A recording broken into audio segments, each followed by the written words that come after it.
Following Jon Moxley's win over Chris Jericho at AEW Revolution, he became the second ever AEW World Champion. Although many challenges awaited Moxley, his biggest challenge was outside of the ring. The COVID-19 pandemic was closing businesses and entertainment events worldwide. With a virus spreading whose exact nature was still unknown, would AEW even remain open? After much discussion, the promotion opted to power through, continuing to produce shows but without any fans present. While Moxley had main evented in WWE during his 84-day reign as WWE Champion, many fans and pundits felt the push was lackluster. Now Moxley was the face of AEW and would be responsible for helping it through the most difficult challenge the promotion is ever likely to face.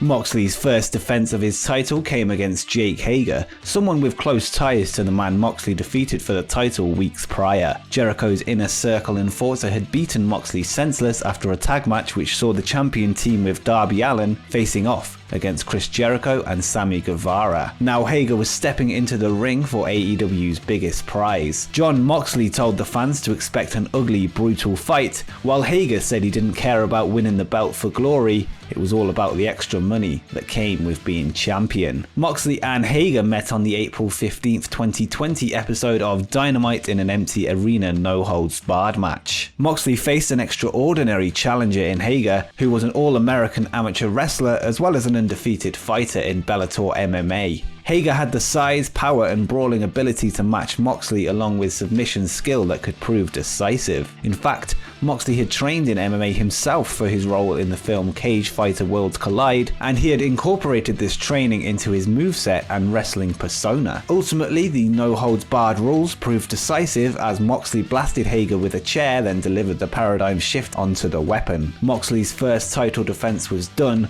but as a fighting champion, he knew he would have little time to rest. An enemy from the past was about to challenge him, one who was well aware of Moxley's strengths and weaknesses. He wrestled SCU's Frankie Kazarian in a non-title match on May 6th, a competitive match that Moxley won with his trusty finisher, the Paradigm Shift. After the match, the members of the cult-like heel faction known as the Dark Order swarmed into the ring, attacking the champion. The Exalted One, Mr. Brodie Lee, entered the ring and took Moxley down with a powerful lariat. He then challenged Moxley to a title match. Moxley laughed, taking the microphone and telling the Dark Order's mastermind that all he had to do was ask. Brodie brutalized Moxley further, taking him out with a running knee before taking the AEW World Championship belt with him. Mr. Brodie Lee vs Jon Moxley was now scheduled for AEW's Double or Nothing pay-per-view. The two were no strangers to one another, having battled in WWE in the legendary rivalry between The Shield and the Wyatt family, and even before that mixing many times on the independent circuit.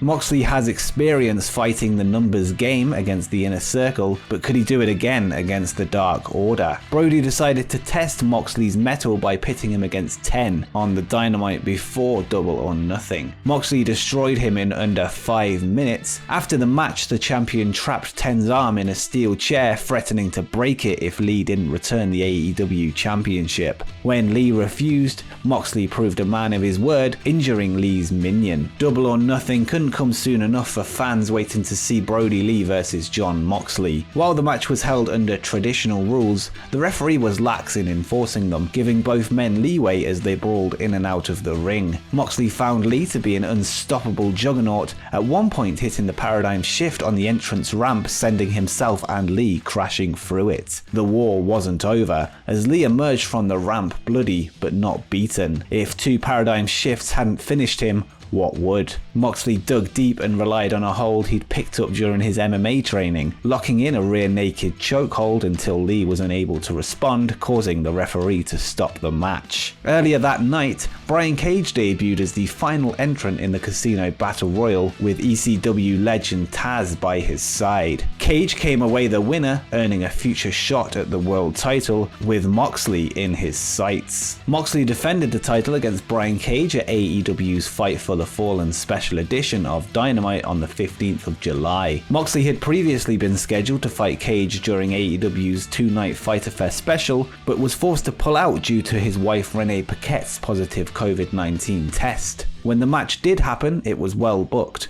with the champion targeting the challenger's surgically repaired arm to reduce Cage's power advantage. When Moxley locked in the cross armbar, Cage's manager Taz threw in the towel, ensuring not to risk his prize asset re-injuring his arm. This unique finish showed off Moxley's new submission game perfectly, whilst making sure that Brian Cage looked like a badass who wouldn't give up. After the match, an angry Cage attacked Moxley, but Moxley's ally Darby Allin ran in for the save. The next week, Moxley returned the favour, saving Darby from a beatdown at the hands of Team Taz. The week after that, Allin teamed with Moxley, defeating Brian Cage and Ricky Starks in a wild no disqualification tornado tag match. After this, Allin pointed at Moxley's belt, making his intentions clear. Darby Allin wanted a shot at the title. MJF held his State of the Industry address, calling the champion out and likening him to a dictator before challenging him to a title match at All Out. In the meantime, Moxley was ready to give Darby Allin his shot. The two clashed on the 5th August edition of Dynamite, with Allin showing the incredible resilience that made him such a fierce opponent despite his small size. A code red by Allin nearly secured the win, as did the subsequent coffin drop, but Moxley found a way to kick out. Even unseen interference from MJF, who likely saw Allin as the easiest challenger should he be awarded with a title shot, couldn't turn the tide, and a paradigm shift put the nail in Allin's coffin. Moxley hugged Allin after the match, showing his respect.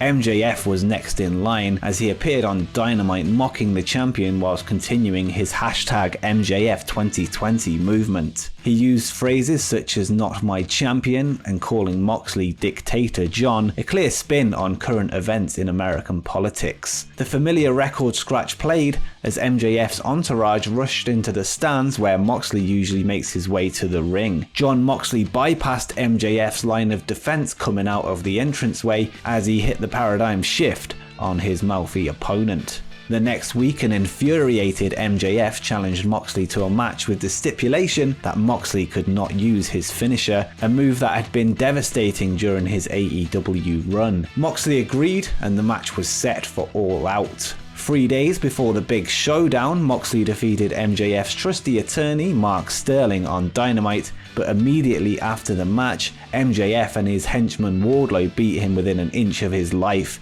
ending the show with a great shot of the challenger holding the AEW World Championship belt high in the air. Was this a sign of things to come? MJF was no easy opponent and was undefeated going into the match, well, at least in his mind.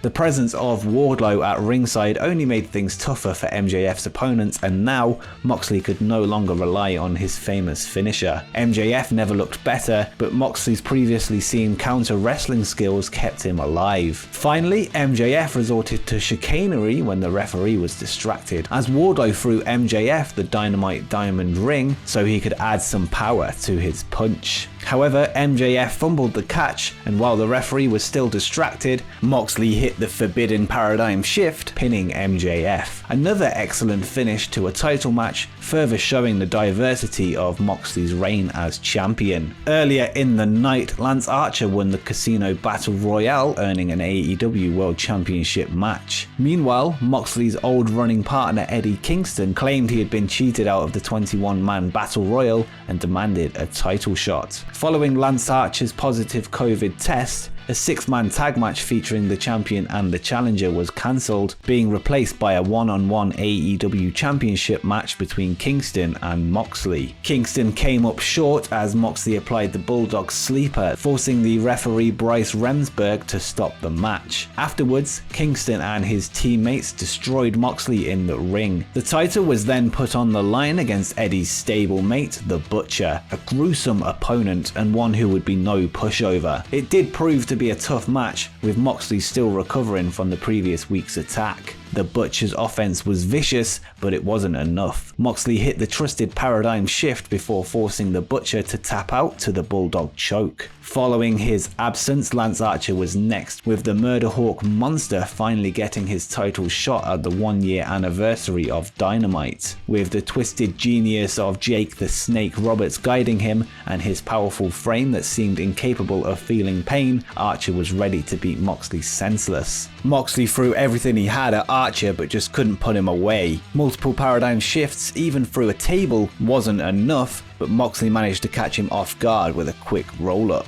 After the match, a furious Lance Archer took out Moxley before Eddie Kingston and his family came down for the save. However, they immediately turned on him, reigniting their feud. Kingston told Moxley he'd never tapped out, demanding another title opportunity. The war of words between the men became very personal. They both go back a long way, grinding the indies together all those years ago, becoming close friends. Kingston has held a grudge against Moxley. When Jon joined WWE, Eddie felt that he turned his back on him to become a sports entertainer, forgetting his friends and forgetting where he came from. In response, Moxley said that he had busted his ass to earn everything he's achieved. He said there's no greater pain than losing a friend who turned his back on him, having watched him change before his eyes. He vowed that when they're in the ring, there will be nobody else for Kingston to blame when he makes him quit. Moxley and Kingston battled it out in an I Quit match on November 7th's Full Gear pay-per-view. The match was anything goes, which meant steel chairs, and Moxley's trademark barbed wire baseball bat came into play. At one point, the Mad King ripped the barbed wire off of the bat,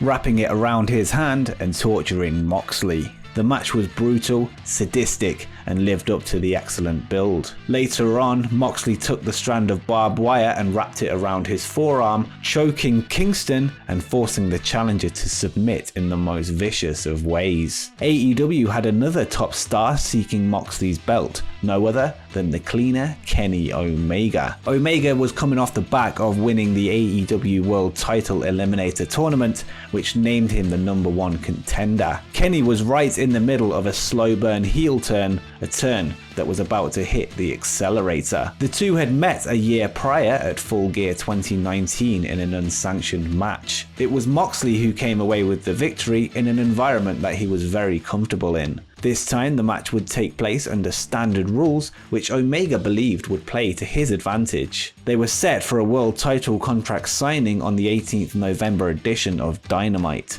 Kenny Omega entered the ring first as he waited for Moxley's arrival. His music played, but was nowhere to be seen. The camera cut backstage where Moxley was motionless on the floor. Kenny insisted that he had nothing to do with the attack, and even suggested that it was a ruse by Moxley to avoid facing him. The next week, another contract signing was set, but as Omega went to make his entrance, he was attacked from behind by Moxley. Moxley got on the mic and said that the only way Omega would walk out as champion is if he digs down deep in his gut and finds the Kenny Omega everyone thinks that he is. It was time for Omega to attempt to climb a mountain no man had climbed for 18 months. During the Winter is Coming episode of Dynamite, the two men met one-on-one for the title in the biggest AEW Dynamite main event to date. Both men are world-class stars and were at the top of their game and had a gentleman's agreement that the match would be fought right down the middle. Interestingly, Don Callis, the co-executive vice president of Impact Wrestling, was the special guest commentator for the match. Callis and Omega go way back,